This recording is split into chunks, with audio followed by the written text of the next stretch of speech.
तो फ्रेंड्स अब हम यहाँ पे क्रिएट करेंगे अपने ब्लॉग मॉडल को। ठीक है जी, तो चलिए उसको क्रिएट करते हैं। तो यहाँ पे मैं सबसे पहले यहाँ पे मैं लिखूंगा क्लास, और क्लास का नेम होगा ब्लॉग। ठीक है जी, और यहाँ पे मैं लिखूंगा db डॉट मॉडल और यहाँ पे हम अपने ब्लॉग के जो मॉडल की जो फील्ड्स हैं उनको लिखेंगे। तो सबसे पहले हमारी आईडी होगी ब्लॉग की आईडी। तो यहाँ पे मैं लिखूंगा ब्लॉग अंडरस्कोर आईडी।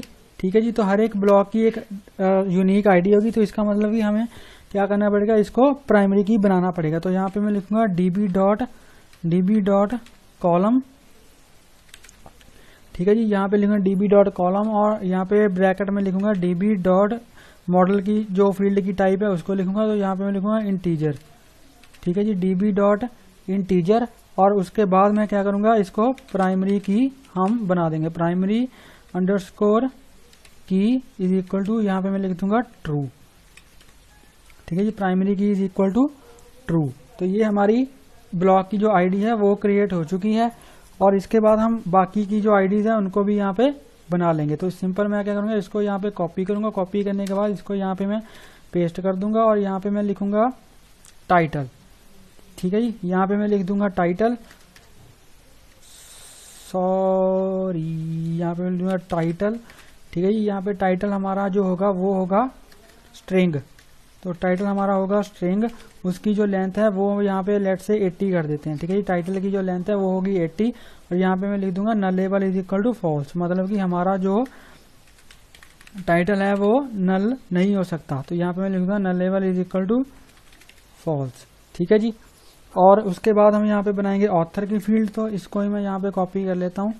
सिंपल इसको यहाँ पे मैं कर लेता हूँ कॉपी, और यहाँ पे मैं इसको कर देता हूँ पेस्ट, और सिंपल यहाँ पे मैं लिख दूंगा author.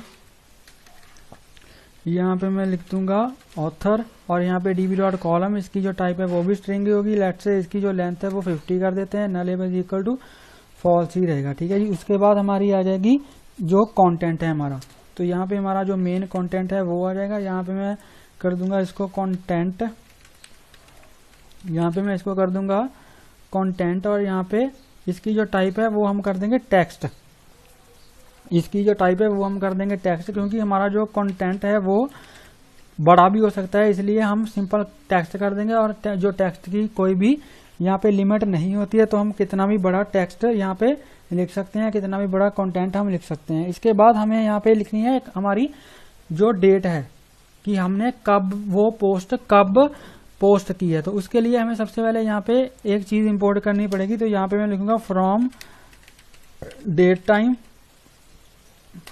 Time import date time. ठीक है जी, from date time import date time. तो हम अब यहाँ पे एक और कॉलम क्रिएट करेंगे जो हमारा जो हमारी डेट होगी, और यहाँ पे मैं लिख दूंगा पब्लिश डेट। यहाँ पे मैं लिखूंगा पब्लिश डेट। ठीक है जी, और जो इसकी टाइप होगी वो होगी, तो जो इसकी टाइप होगी वो होगी डेट टाइम।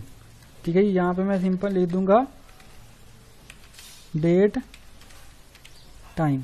ठीक है जी, इसकी जो होगी टाइप होगी वो होगी date time, null level is equal to false, और हमें यहाँ पे डिफॉल्ट इसकी जो वैल्यू है वो सेट करनी होगी। तो यहाँ पे मैं लिखूंगा डिफॉल्ट इज इक्वल टू जो हमारी डेट है ऑटोमेटिक डेट। तो यहाँ पे मैं लिखूंगा date time dot UTC now. ठीक है जी, तो ये हमारी डिफॉल्ट डेट आ जाएगी।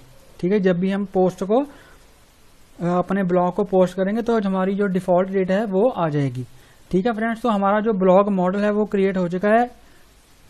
एक काम हम यहाँ पे और करेंगे, काम मैं वो क्या करूंगा, यहाँ पे हम एक और मेथड को क्रिएट करेंगे। जो ये वाला हमारा मेथड है इसको मैं सिंपल यहाँ से कॉपी कर लूंगा, क्योंकि हमें जो ब्लॉग का टाइटल है वो रिटर्न करवाना पड़ेगा जब हम ब्लॉग को डेटाबेस से फैच करेंगे। तो यहाँ पे मैं लिखूंगा सेल्फ डॉट टाइटल, और यहाँ पे यूजर की जगह पे मुझे क्या लिखना पड़ेगा, ब्लॉग। ठीक है जी, यहाँ पे यूजर की जगह पे मुझे ब्लॉग लिखना पड़ेगा और यहाँ पे हम सेल्फ डॉट टाइटल, जो ब्लॉग का टाइटल है उसको रिटर्न करवा रहे हैं। तो फ्रेंड्स हमारा जो ब्लॉग का मॉडल है वो क्रिएट हो चुका है। चलिए अब हम क्या करते हैं, इसको डेटाबेस में क्रिएट करते हैं। अभी ये डेटाबेस में क्रिएट नहीं हुआ, ये हमने सिर्फ अपनी app.py फाइल में क्रिएट किया है। इसको डेटाबेस में क्रिएट करने के लिए हमें यहाँ पे क्या करना पड़ेगा, जैसे हमने पहले किया था, हम यहाँ पे पाइथन को ओपन करेंगे और यहाँ पे मैं लिखूंगा फ्रॉम ऐप इंपोर्ट db।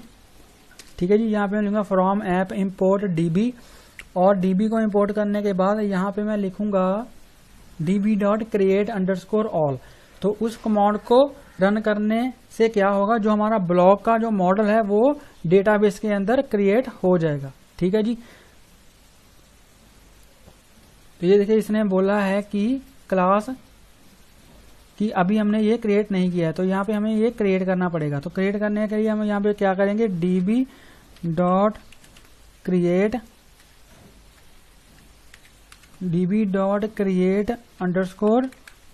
ठीक है जी, तो जैसे ही मैं इसको करूंगा ओके, तो ये बोला db इज नॉट डिफाइंड, तो db को भी इंपोर्ट करना पड़ेगा। सबसे पहले यहाँ पे लूंगा from app import db, from app import db। तो ये हमें क्या, सॉरी यहाँ पे मॉडल जो है उसको कैपिटल करना पड़ेगा हमें। ठीक है जी, तो इसलिए हमें ये एरर दे रहा है। यहाँ पे मॉडल को हमें m का जो इसका m था वो उसको कैपिटल करना था। तो यहाँ पे मैं करूँगा फ्रॉम ऐप इंपोर्ट db। तो फ्रेंड्स हमने यहाँ पे एक मिस्टेक कर दी, मैंने मिस्टेक कर दी। जो ये सी थी, इसको ये सभी सी जो थी ये हमारी कैपिटल सी होनी चाहिए थी, तो मैंने स्मॉल सी डाल दी। तो चलिए इसको भी एरर को ठीक करते हैं। तो इसको हमने कैपिटल कर दिया है सभी सीज को। तो अब देखते हैं कि हमारा जो डीबी है वो इंपोर्ट हो पा रहा है या नहीं। तो यहाँ पे मैं करूँगा दोबारा से इसको इंपोर्ट करूँगा। तो अब ये हमारा जो डीबी है वो इंपोर्ट हो चुका है। ठीक, अब मैं यहाँ पे लिखूँगा db.create_all। ठीक है जी, तो जैसे ही मैं इसको करूँगा तो हमारा जो ब्लॉग है वो क्रिएट हो चुका है। तो अब अगर मैं यहाँ पे लिखूँ फ्रॉम ऐप इंपोर्ट ब्लॉग, ठीक है जी, अगर मैं इसको ऐसे करूँ तो ये देखिए हमारा जो ब्लॉग है वो यहाँ पे इंपोर्ट हो चुका है, मतलब कि हमारा जो मॉडल है वो यहाँ पे क्रिएट हो चुका है। अब हम अगर मैं यहाँ पे इसमें सपोज कुछ ब्लॉग्स को एंटर करना चाहूँ तो यहाँ पे मैं लिखूँगा ब्लॉग और यहाँ पे मैं लिखूँगा ब्लॉग और यहाँ पे मैं सारा डेटा एंटर कर दूंगा। ठीक है जी, लेट्स से सबसे पहले ब्लॉग आईडी तो प्राइमरी की है तो वो तो बाय डिफॉल्ट ही क्रिएट हो जाएगी। अब मैं यहाँ पे करूँगा टाइटल को ऐड। तो टाइटल को ऐड करने के लिए यहाँ पे मैं सिंपल लिखूँगा फर्स्ट ब्लॉग। ठीक है जी, यहाँ पे मैं लिखूँगा फर्स्ट ब्लॉग और उसके बाद जो इसका कंटेंट है वो है हमारा कंटेंट नहीं, उसके बाद है हमारा ऑथर। ठीक है जी, अगर इसका लेट्स से ऑथर मैं यहाँ पे एंटर कर देता हूँ, अपना नेम ही कर देता हूँ सचिन। ठीक है जी, उसके बाद है ऑथर के बाद क्या है कंटेंट। ठीक है जी, ऑथर के बाद क्या है कंटेंट। तो कंटेंट में मैं लिख दूंगा ये मेरा पहला ब्लॉग है। ठीक है जी, ये मेरा पहला ब्लॉग है, ये हमारा कंटेंट आ गया। तो जो पब्लिश डेट है वो तो ऑटोमेटिकली ही आ जाएगी। ठीक है जी, तो जब मैं इसको यहाँ पे करूँगा, यहाँ पे मैं इसको अब हमें इसको ऐड करना पड़ेगा। तो यहाँ पे मैं लिखूंगा db.session.add। ऐड हमें किसको करना है, ब्लॉग को। ऐड हमें किसको करना है, ब्लॉग को। और यहाँ पे मैं लिख दूंगा db.session.commit। ठीक है जी, हम डेटाबेस में इसको सेव कर देंगे। तो हमारा जो ये है वो डेटाबेस में सेव हो चुका है। अगर मैं इनको फैच करना चाहूँ तो अगर मैं देखना चाहूँ कि हमारा जो ब्लॉग है वो सेव हो चुका है तो मैं कैसे करूँगा, यहाँ पे मैं सिंपल लिखूँगा, सिंपल बी वेरिएबल ले लेता हूँ और यहाँ पे मैं लिखूँगा blog.query.all। ठीक है जी, तो इसको हमने रन किया। जब मैं बी को प्रिंट करूँगा तो ये देखिए हमारा जो ब्लॉग है वो फर्स्ट ब्लॉग, उसका जो टाइटल है वो डिस्प्ले हो रहा है, मतलब कि जो हमारा ब्लॉग है वो डेटाबेस में सेव हो चुका है।